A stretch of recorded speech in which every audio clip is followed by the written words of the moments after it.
that start and do pretty well? It felt great. Just kind of stepping in a role that I knew I was going to come into.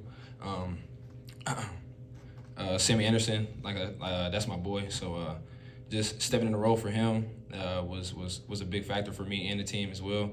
I'm a fifth-year guy, so I kind of lean on myself more to be accountable, especially when somebody steps down or steps out, and I have to step in that role. So. How hard has it been to kind of stay committed and focused to football? It's been a really long career. You've had a lot of really rough injuries. Yeah, it was pretty tough when I had the neck injury in 2021. It was probably the first play of the game. We played Murray State. It was a big factor for me.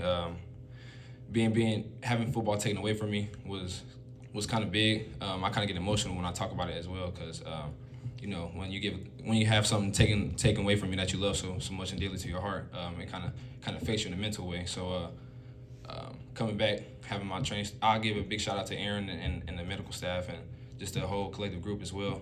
Helped me get back kind of early than when I was expected to get back. So that was kind of big.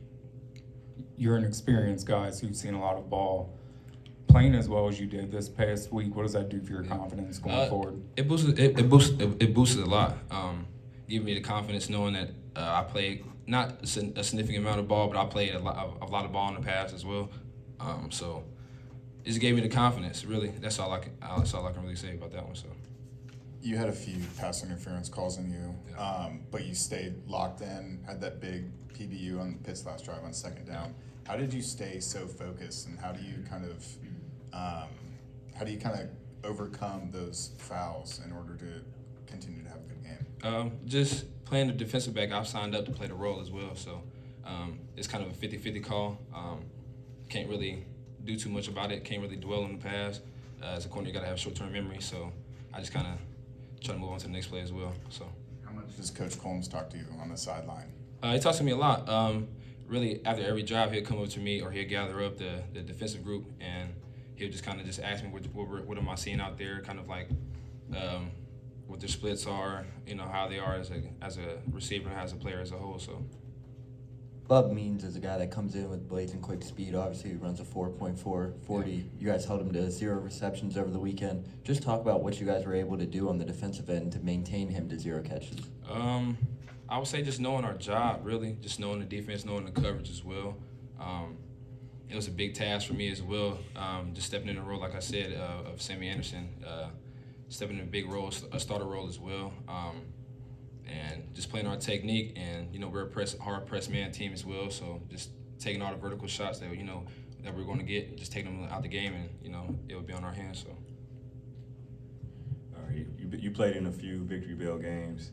What are you telling the young cats that haven't played in it and just being the fifth-year guy on the staff? I would say just don't take it for granted, because every time I've played Miami and it's a rivalry week, they give us their best shot. They're coming out swinging. Last year we were down 17-7, I believe, at one point. So just kind of knowing that we're going to get their best shot every time we play them. Obviously, I think it's their Super Bowl when they play us because it's a rivalry week. So I just tell the young guys, don't take it for granted. And, just respect your opponent. Obviously, Nip at Night comes this Saturday. Just talk about what message you have been able to give to these guys. Obviously, 33 new scholarship players on this team. Yeah. What's been the message for you guys heading into this week for Nip at Night for those who haven't experienced it yet? Just take it all in, because Nip at Night is a special thing. I've played in a lot being here in 5 years, so it's a special thing. I don't think I've played in any bigger games than the Nip at Night. So just telling them that just take it all in when you get there, and just don't take nothing for granted as well. You had your first career pick in week 1, right? I think play or two before that, you almost had a pick 6. Yeah. Just walk us through those, that sequence where you almost get one and then were able to find one a couple plays later. It was crazy, because it was I want to say it was a first down play or second down play. We were in cover 3, and Coach Combs always tells me to pre-snap read the quarterback and on the 3-step drop.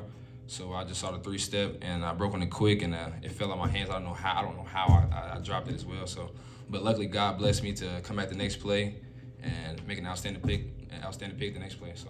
I think Coach Combs was one of the first people when you came over to the sideline who was there waiting for you. What's that relationship been like the past couple of years? It's crazy. I love Coach Combs, man. He's an energy provider. Just knowing how he is as a coach, you want to give him your best every day in and day out. So, he came to me on the sideline, was like, man, I love you, man. I appreciate everything you've done for me, and I said the same to him as well. So I appreciate Coach Combs as well. So.